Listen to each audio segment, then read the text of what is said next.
So here's how to remain calm in a toxic environment, in a toxic relationship. So I've got a lot of experience in dealing with toxic relationships, toxic environments, because I've personally been through them, but also I've actually worked with my clients who've been in narcissistic and toxic relationships themselves, in toxic environments themselves, and I've assisted in helping them overcome that. So what I want to do is I want to start off on the shallow end, and then I want to get more to the extreme end towards the end of this video, okay? So first off, when it comes to people being toxic, if you're watching this video, chances are you might be an empath, or you might be a little bit more sensitive to energy. And so when you're dealing with people, you might take it differently to the general person. I made a video on why empaths should develop thick skin. Okay, I'll put it in the card so you can go ahead and check that out.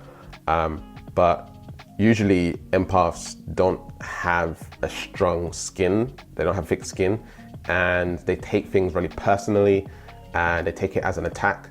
And usually if you were someone who wasn't so empathic, you might see that whole conversation or that whole relationship completely differently. Okay, so when it comes to someone speaking in a certain tone or in a certain language style, you know, if they're louder, the volume of their voice is louder, you might take it as something. I literally had someone yesterday, it's just my uncle, he said something to me and I took it as a big negative, but I had recorded the footage and I showed my girlfriend, and she basically said, no, he's laughing, he wasn't being toxic at all, or whatever it is. And then when I watched it back and I saw it over and over again, I realized that actually in that moment, my sensitivity, my emotions were open. And it was a day, it was actually a funeral. It was a day where my emotions were a little bit more open. And so I took it more personally than I usually would. So these are the things that we need to be careful of when it comes to getting into relationships, romantic relationships around friends and family members, because you're different to the general public, right? You're gonna take things differently than most people. It's when it goes to the extent of someone making you feel bad for the way that you are. Sometimes that's to do with you voicing how you are and how you operate and whatever it is, because my family know, my friends know that I'm sensitive to energy and I don't like being around a lot of people and all that stuff, because I've communicated that. If you haven't communicated that to people and you're expecting someone to treat you in a certain way without them even knowing, especially the women, because women tend to want people to read their minds. Not that men don't do that as well. I feel like women do that more. I think it's important for us to express ourselves and communicate our needs and show people who we are, especially if it's a real friend, right? And it's been a real friend for a long time, or it's a real family member. Like when I say real family member, someone that really cares about you, usually they're going to listen to you, right? Usually they're going to hear you, but we are scared to speak up. We're scared or afraid to speak our opinions. We're afraid of being confronted or confronting someone, having an argument, or disappointing someone else and making them feel bad, etc., etc. Okay, so sometimes it's not that the person is being toxic, it's that you're taking it as something toxic. That's what I'm trying to say here. Okay, sometimes people are very loving, they're very caring, but the way that you're receiving it, the way that you're taking it, is that there's someone who is toxic. It's actually toxic you wanting them to be different. It's actually toxic you not communicating your needs, because now when you're extremely empathic, sometimes you become a little bit manipulative and you start playing games, right? You play games in a way where you can kind of win in a way. I've been there, I've done it myself, and I've learned that I don't need to do that. I actually just need to basically, communicate whatever it is that I need to communicate. Now, when it comes to toxic environments, we can look at it in this fashion as well. We can look at toxic environments in terms of the people that you're following on Instagram, the people that you subscribe to on YouTube, the Snapchats that you're on, all of this stuff, the things that you watch and consume. When you watch that stuff, guess what? It becomes a part of your identity in the way that you think, right? It influences your subconscious mind. And when it influences your subconscious mind, guess what? You start attracting more toxic people, more toxic environments.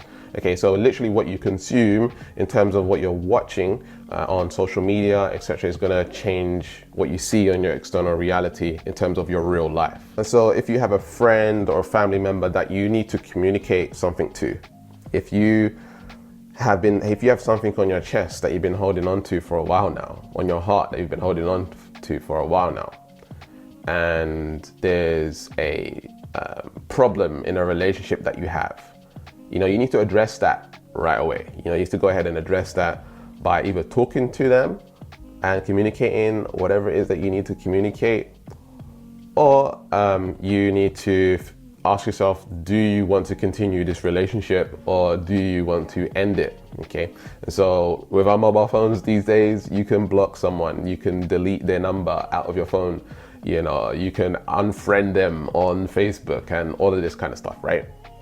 And I would suggest, just from my experience, to communicate before doing that, addressing it and letting people know where you're coming from. I had a client recently who was in a toxic relationship with a male friend. It was two males, they're both friends, and he was in this relationship for a very long time. They knew each other for years, and then he ended that relationship. And then months down the line, they started being friends again, right? And then he realized this is actually toxic, it's still the same.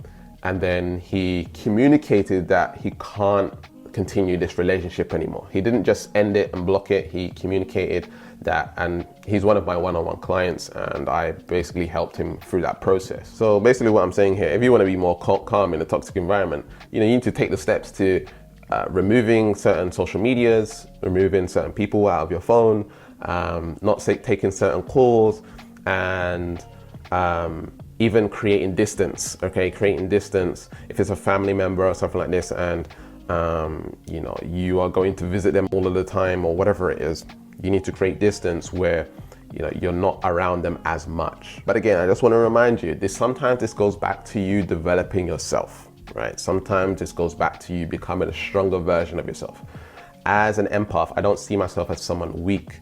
Okay, I see myself as a strong empath, being able to handle and deal with things, rather than someone that's being attacked and things are coming at me. Why is the world like this, etc., etc. I don't think like that. I used to think like that, but now I'm just like, yo, let's just be strong and go out there and be in our masculine when it comes to dealing with people and situations, and handle them effectively and deal with them effectively. Again, sometimes it's just about developing thicker skin. And so let's talk about the more extreme version of toxic environment, toxic relationship. So what I've seen through working with my clients and dealing with toxic relationships, narcissistic relationships, is usually what happens is someone doesn't even have the finances to leave and move on, right? Someone is in a toxic relationship, they're in a toxic environment, living with their parents or living with roommates or whatever it is, but you don't have the finances to escape, right? To move on. But also there's a severe level of codependency, meaning you're not only needing this person financially, this person holds your self-esteem. You literally need them to feel good.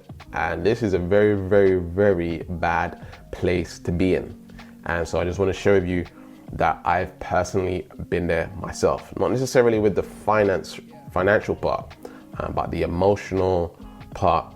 I literally felt like this person held my confidence, and I needed to be with them in order to feel a sense of self-esteem. And so what we find ourselves doing is maybe breaking up with them and trying to get back with them, or your mind is always constantly focused on leaving, but for some reason you can't leave. Like, this is a bad situation, you don't feel good, you feel weak, you don't feel happy or anything like that, and it's just bringing you down day by day, and it's ruining your health and much, much more. But for some reason, you can't get yourself to leave. And sometimes that's got a lot to do with being empathic and, finding reasons why you should stay in the relationship, and that it will change one day, and you're holding on to hope and wishful thinking. And like, I've been there myself, right? I've been there myself, and I know what it's like to feel that way. But it's amazing, like the people that join my program, and they work through my course and my program, they reprogram their subconscious mind. It helps them develop, a self-esteem to be able to leave the relationships. I've had a few women leave narcissistic relationships because of my program. They were able to overcome, and these are women with kids. They didn't necessarily have all the money to do it, but they found a way out. They broke free from being in a toxic relationship, in a toxic environment, in an abusive relationship, a violently abusive relationship, emotionally abusive. It is possible, okay, when you have the right tools and when you surround yourself in the right environment, okay? So one of the things that you can begin doing is seeking counseling, seeking help, seeking therapy, seeking coaching, getting a program, getting a course that you can invest into. So you can basically start seeing things from a new perspective. So you can start developing that esteem. So you can start developing that confidence and getting back to who you truly are, how you were before the relationship. And so you might even have a history, of being in toxic relationships from when you were born, from when you were young. And so you have no idea, you don't even have the blueprint of something that's healthy, in terms of relationships, in terms of romance, in terms of the environment that you should surround yourself in. But you kind of know, because you see it on the television, you see it in other people's relationships. You wish things were more like that in your relationship. So you kind of know how it needs to be. And so you have to really want more for yourself. You have to really want more for your kids. Because if they stay in that environment, they're gonna carry on the same traits as you. Or even the person who's being toxic to you, they're gonna carry those same traits, and those same traits are gonna manifest and manifest and manifest for generations to come. It's up to you to do something now, right? About your energy, about the way that you see the world and relationships and your environment, and actually dealing with it and doing something about it. Okay, you gotta stand strong and rooted like a big ass tree trunk, and really get that backbone, that sense of thick skin, and do something about this toxic relationship. So some things I would do from the shallow end to the deep end of the pool. You want to basically demonstrate to the universe, demonstrate to God, whatever name label you want to put on it. You need to demonstrate that you are standing your ground now. You're not allowing this to happen anymore. You need to show and demonstrate with your actions. Law of attraction is not just thinking and wishing and wishful thinking and hoping. It's actually action as well. Okay, so what steps can you take right now to demonstrate to the universe that you are not allowing this behavior anymore?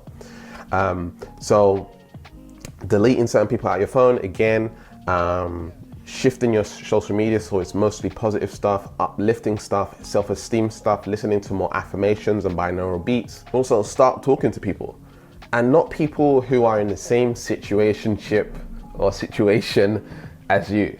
No, you want to talk to someone who's in a loving, healthy, romantic relationship and has been that way for a long time, right? You want to talk to someone who already knows what a healthy relationship should be like, not someone who is the typical everyday person that has no idea what a healthy relationship looks like, or they don't even have a good relationship themselves or with themselves. You don't want to be speaking to someone like this to get advice on your toxic relationship. No, you want to be getting advice from someone who's a little bit further ahead as you, who's in a marriage, they're in a certain environment. This might be a colleague at work, you never know. It might be someone that you hire as a coach. It could be someone random on the internet. I remember one time I was just, on Instagram, and I literally just posted a story and asked a question, and I got a bunch of DMs. And I was speaking to this woman, had married for over 15 years or 20 years or something like that. And she was sharing me about her relationship. Her husband and herself are both entrepreneurs. They've been together for a very long time. And she gave me the best advice that she could ever give me about relationships at that time. And this was someone that I don't even know, never spoke to on the phone before or anything like that. But it gave me that direction that I needed to overcome that. Okay, this is someone, again, who's in a healthy, romantic, loving relationship. She loves her relationship. She's very happy. Her husband's very happy. And the way that she spoke to me is, you could tell the wisdom behind it, right? There's so many different sites right now, like Reddit, for example. You can ask in Reddit, and it's basically you're anonymous. Like, people don't know it's you. You know, you could just talk about it, and people are going to reply and give you advice based on that, right? You would even find people that you can get a call with, right? You post on Reddit or something like this, and you can get a call with them and speak to them on the phone. When we're in these toxic environments, when we're in these toxic relationships, we create this idea in our mind that we are trapped. And if you hold that frequency of, I'm trapped, there's nothing I can do, I don't even have the finances to do this, how am I going to escape? When you are in this vibrational frequency, guess what? You're creating more of that. All right. So when you close your mind to solutions, or when you close your eyes to solutions, you're not going to find them, right? So you have to open your mind. And this is, again, it's about becoming and realizing that you can be strong and you can develop that strength and stand in your ground. I think it's very important for us to create those boundaries and red flags, and write a list of red flags and boundaries that you're going to enforce in your life and that you're no longer accepting. Okay, it's one thing writing down your boundaries and writing down your red flags. It's another thing enforcing them. Okay, and so this is something that you would have to train yourself to do, because I remember when I was very codependent, I had a very hard time enforcing my boundaries. It just was so difficult for me to do, and it felt very uncomfortable, but I had to push myself to set those boundaries, set those red flags, and I started to get very, very, very strict. Okay, very, very strict with my boundaries, with my red flags, the things that I don't allow. And it created this sort of force field where I stopped attracting toxic people. I stopped attracting narcissists. You know, narcissists and toxic people, they can see, like, through your energy and just the way that you act and behave, that they can take advantage of you, you know. And so you're giving off that energy, you're giving off that vibe. It's like when a dog knows you're scared of the dog, right? We don't want to be in that vibration, right? You want to be in your confidence, you want to be in your esteem. People should be able to tell just from your body language alone that you're no one to be with, right? So it's important for us to create that inside of ourselves, all right? Even you can be empathic and be sensitive whilst also being strong and in your ground, right? Now, if you're in a position where you can leave, if you're in a narcissistic relationship, you 100% need to leave, right? And sometimes that means downgrading your living experience. Sometimes that means losing a bunch of money. Sometimes that means getting a divorce. Sometimes that means hurting your kids, right? You're actually hurting your kids more by being in a narcissistic relationship. Most of the time when you're in a narcissistic relationship, the answer is to leave and move on, right? Especially if you know they 100% have NPD, narcissistic personality disorder. If you 100% know this, they're very manipulative. They're manipulative to others as well. And they just, you know, they act one way around someone else. They act this way about someone else. They trick people. They manipulate and all of this stuff. You know, why would you want to continue being around that? Especially if you have kids. Okay, you need to love yourself enough and love your kids enough to move on and find a way to make it work. So there are many channels on narcissism and narcissistic relationships. One of the people that I've been watching for years now is Dr. Ramani. She's got an amazing channel now, and she talks about narcissism and narcissistic relationships. But again, just placidly watching videos on YouTube will be helpful, and it can help you get out of these situations. But I think it's very important to work with someone or speak to someone, build sort of a family around it. I don't know how to explain it, but basically you want to have sort of a community in terms of helping you get out of this situation. It's hard to do it alone. And that's why I have a course, I have a mastermind where we all support each other. And I even offer one-on-one coaching as well if you want coaching. All the links and stuff will be in the description. And if you want a free energy reading as well, there'll be a link in the description where I can read your energy, find out what's going on there, and show you the steps that you need to take in order to raise your vibration properly, not by feeling good or wishful thinking or thinking positive, by actually changing your vibration. So it puts you into the vibrational frequency of actually repelling these people out of your life anyway. Okay, so if you want to find out more about that, again, the link will be in the description. and you can add us to WhatsApp, send us a message, and I'll do a free energy reading for you. So if you want to learn what the universe is teaching you, and you want to understand a little bit more about what's going on with your spiritual awakening, this video right here is going to talk to you a little bit more about that, and understanding what the universe is teaching you in troubled situations, toxic situations, and stuff like that, so you can basically overcome those things. So remember to keep learning, keep growing, keep expanding, and I'll speak to you soon. Peace.